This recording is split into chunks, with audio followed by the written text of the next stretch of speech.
ಇದರಿಷ್ಟರ ಮಧ್ಯೆ ಮುಖ್ಯಮಂತ್ರಿಗಳ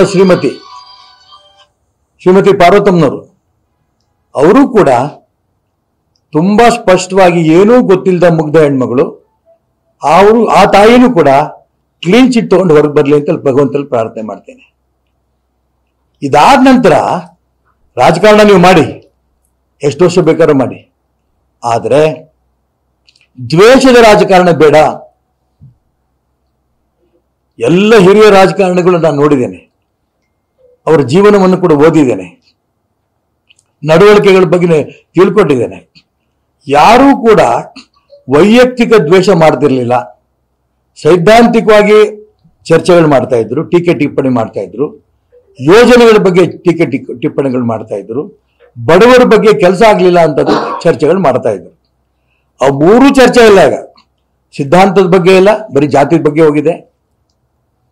ವೈಯಕ್ತಿಕ ಟೀಕೆಗಳನ್ನು ನೇರವಾಗಿ ಮಾತಾಡ್ತಾ ಇದ್ದಾರೆ. ಯೋಜನೆಗಳ ಬಗ್ಗೆ ಅಂತೂ ಚರ್ಚೆನೇ ಇಲ್ಲ, ಬಡವರ ಬಗ್ಗೆ ಚಿಂತನೆ ಇಲ್ಲ. ಹಾಗಾಗಿ ಈ ಮೂರೂ ರಾಜಕೀಯ ಪಕ್ಷದ ಪ್ರಮುಖರೇ, ಮೂರೂ ನಾಯಕರಿಗೆ ನಾನು ಪ್ರಾರ್ಥನೆ ಮಾಡ್ತೇನೆ, ನೀವು ದಯವಿಟ್ಟು ಪರಿಶುದ್ಧವಾಗಿ ಹೊರಗೆ ಬನ್ನಿ. ಇದು ದೇವರಲ್ಲಿ ನನ್ನ ಪ್ರಾರ್ಥನೆ. ಮತ್ತು ಪ್ರೀತಿ, ರಾಜಕಾರಣದಲ್ಲಿ ವಿಶ್ವಾಸ, ಪ್ರೀತಿ ಇರಬೇಕು, ಸ್ನೇಹದಲ್ಲಿ ಇರಬೇಕು. ನಾವೇನು ಹಿಂದೂಸ್ತಾನ ಪಾಕಿಸ್ತಾನ ಅಲ್ಲ. ನೀವು ಹೆಂಗೆ ಪದಗಳು ಬಳಸ್ತೀರೋ, ನಿಮ್ಮ ರಾಜ್ಯದ ಪದಾಧಿಕಾರಿಗಳು, ಬೇರೆ ಬೇರೆ ಕಾರ್ಯಕರ್ತರು, ನಿಮ್ಮ ವಿಚಾರ ಇಟ್ಕೊಂಡಿರೋ ಎಲ್ಲರೂ ಕೂಡ ಅದೇ ಪದಗಳನ್ನ, ಅದೇ ನಡವಳಿಕೆಗಳನ್ನ ಇಡೀ ರಾಜ್ಯ ಮಟ್ಟದಿಂದ ಹಿಡಿದು ಗ್ರಾಮ ಮಟ್ಟದ ತನಕ ಬರುತ್ತೆ. ಇದನ್ನ ನಿಮ್ಮ ಮುಂದೆ ಇಟ್ಕೊಂಡು ನಿಮ್ಮ ಮಾತು ಕತೆ ನಡವಳಿಕೆಗಳಾಗಲಿ. ಅವ್ರು ಕೇಸ್ ಹಾಕಿದ್ರು, ಅವ್ರು FIR ಹಾಕಿದ್ರು, ಇವ್ರು FIR ಹಾಕ್ಸೋದು, ಅವರೊಂದು ಹಗರಣ ತೆಗೆದಾರೆ, ಇವರೊಂದು ಹಗರಣ ಬೇಡನಲ್ಲ. ನಾನು ಕೋರ್ಟ್ ಕಚೇರಿಗಳಿದೆ. ಈಗ ನಡವಳಿಕೆ ನೋಡ್ತಾ ಹೋದಂಗೆ ಬಹಳ ವಿಚಿತ್ರ ಆಗ್ತಾ ಇದೆ. ಎಲ್ರಿಗೂ ದೇವ್ರ ಬಗ್ಗೆ ನಂಬಿಕೆ ಬಂದಿದೆ, ಅದೊಂದು ಸಂತೋಷ ನನಗೆ. ಮುಂಚೆಯಿಂದನೂ ಕೂಡ ಮಾನ್ಯ ದೇವೇಗೌಡರು, ಕುಮಾರಸ್ವಾಮಿ ಅವರಿಗೆ ದೇವ್ರ ಬಗ್ಗೆ ನಂಬಿಕೆ ಇದೆ. ಮುಂಚೆಯಿಂದನೂ ಕೂಡ ಮಾನ್ಯ ಯಡಿಯೂರಪ್ಪನವರು ದೇವ್ರ ಬಗ್ಗೆ ನಂಬಿಕೆ ಇದೆ. ಪುಣ್ಯವಶಾತ್ ಇತ್ತೀಚೆಗೆ ಚಾಮುಂಡೇಶ್ವರಿ ಬಗ್ಗೆ ಸಿದ್ದರಾಮಯ್ಯನವ್ರಿಗೂ ನಂಬಿಕೆ ಬಂದಿದೆ. ಆ ಎಲ್ಲ ದೇವರು ಕೂಡ ಇವ್ರಿಗೆ ಬುದ್ಧಿ ಕೊಡ್ಲಿ, ದ್ವೇಷದ ರಾಜಕಾರಣ ಮಾಡದಂಗೆ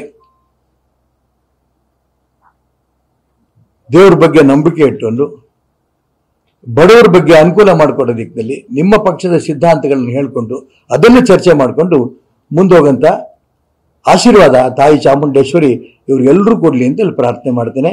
ಮತ್ತೆ ಹೇಳ್ತೇನೆ, ಇವರೆಲ್ಲರೂ ಕೂಡ ಕ್ಲೀನ್ ಚಿಟ್ ತಗೊಂಡ್ಬರಲಿ, ಆ ದೇವ್ರಿಗೆ ಪ್ರಾರ್ಥನೆ ಮಾಡ್ತೇನೆ. ಆ ತಾಯಿ ಮುಂಚೆ ಯಾವುದೇ ತೊಂದರೆ ಆಗದಂಗೆ ಪಾರ್ವತಮ್ಮನವ್ರಿಗೆ, ಈಗ ನನ್ನ ಕಣ್ಣಿಂದ ಇಡೀ ರಾಜ್ಯ ಜನ ಅವ್ರನ್ನ ನೋಡೇ ಇಲ್ಲ. ಮುಗ್ಧ ಹೆಣ್ಮಗಳು ಇರೋಗ್ತಾರೆ, ಸೈನ್ ಮಾಡೋದು ಮಾಡಿರ್ತಾರೆ. ಅದಕ್ಕೋಸ್ಕರ ಒಳ್ಳೆ ರಾಜಕಾರಣ ಮಾಡೋದಕ್ಕೆ ಕರ್ನಾಟಕ ರಾಜ್ಯದ ಎಲ್ಲ ನಾಯಕರು ಕೂಡ, ಎಲ್ಲ ಪಕ್ಷದವರು ಕೂಡ ಪ್ರಯತ್ನ ಮಾಡಲಿ ಅಂತೇಳಿ ನಾನು ಭಗವಂತನಲ್ಲಿ ಪ್ರಾರ್ಥನೆ ಮಾಡ್ತೇನೆ.